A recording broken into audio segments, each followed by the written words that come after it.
as for today, look, the Philadelphia Phillies beat a bad baseball team. The Philadelphia Phillies are not a very good baseball team, but when a not very good, average, so-so, men's type of baseball team beats a bad baseball team, it still makes you feel kind of good, especially when you shell them 13-3. It makes you feel kind of good. So I'm watching the game last night, and Andrew Knapp steps up, hits a home run. A little bit later in the game, Didi Gregorius comes up, hits a home run. Then much later in the game, you have Rhys Hoskins come up and hit a home run, and then you have Alec Boehm hit a home run. Now, Didi Gregorius has gotten a hit in every game since he's been back, which has been great. And I love Didi. It's nice to have that swing back in the lineup. When I watched that game yesterday, I saw a team that was determined to separate themselves from the Cubs. Oh, we're not that bad. And that's why they added on runs at the end of that game. And that's why you got Rhys Hoskins with a little bit of home run pop off a position player there in the ninth inning. I know in baseball, it's one of those unwritten rules of baseball that you shouldn't be swinging for the fences per se, but the hell with it, man. If you're Rhys Hoskins and you still haven't been paid yet and you're about to go into arbitration, yeah, you're going to be padding them stats as much as humanly possible. So now he's got 19 home runs on the season. Alec Boehm stepped up, hit his fifth as well. And if you would have told me that the Phillies were going to win the first game of this series in a game that Matt Moore was going to be starting, a game that you knew the bullpen was going to be pitching a lot more than what they used to doing, I would have told you you're crazy. And if you would have told me that the Phillies offense was going to spark out 13 runs, I probably would have said it's about damn time. Because this lineup has been, I know we all focus on the bullpen. And rightfully so, because they'll have these narrow leads, these 4-3 leads, these 3-2 leads, whatever it might be. And the bullpen needs to hold those leads. But this lineup, especially when you have a guy like Aaron Nola today going up against old tight pants Jake Arrieta, you want to see that lineup support their pitcher. It's common baseball. I'm not breaking any news here. But this Phillies lineup with Bryce Harper, with Rhys Hoskins, with JT Realmuto, now Didi Gregorius back in the lineup. This Alec Boehm is supposed to be a good hitter. Remember him when he was a good hitter? Runners in scoring position, like the best in baseball last year? That was fun during his rookie season. This Phillies lineup needs to be putting in runs. Gene Segura is back in the lineup now, too.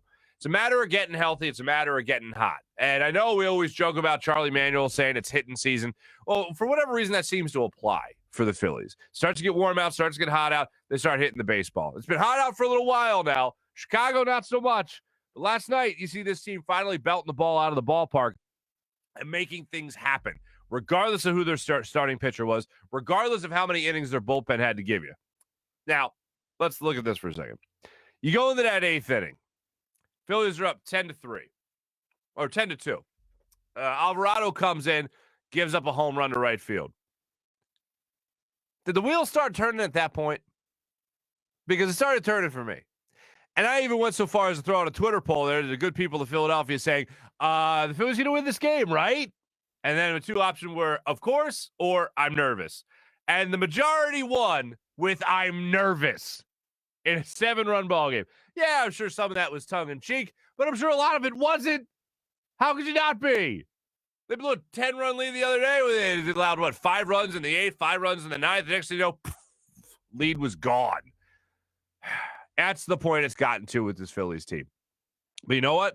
They added on in the 9th inning, regardless of the fact that it was against a position player who was actually out there on the mound pitching, and you had a guy in Rhys Hoskins go yard, like I said, in Alec Boehm. So, hey, we'll take what we can get.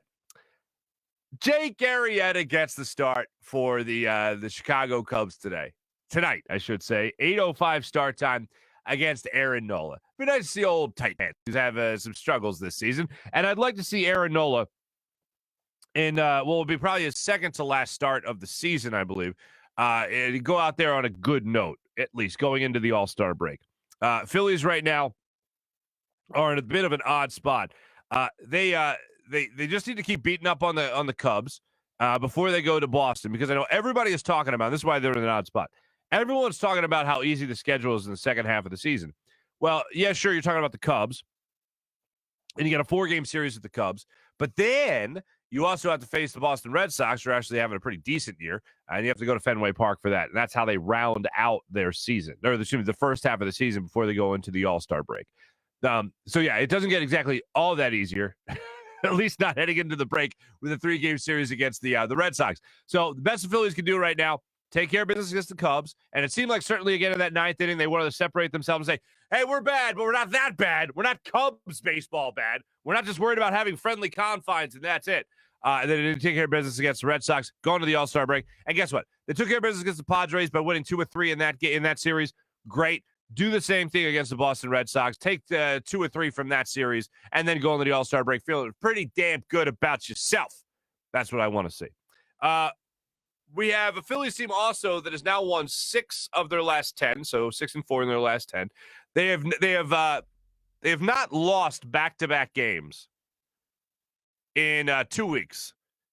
They haven't lost back-to-back games since July 23rd, I believe it is. Yeah, July 23rd and July 24th. So that's good. Keep on building, Phillies. Keep the good vibes coming here as the schedule is supposed to get so much easier.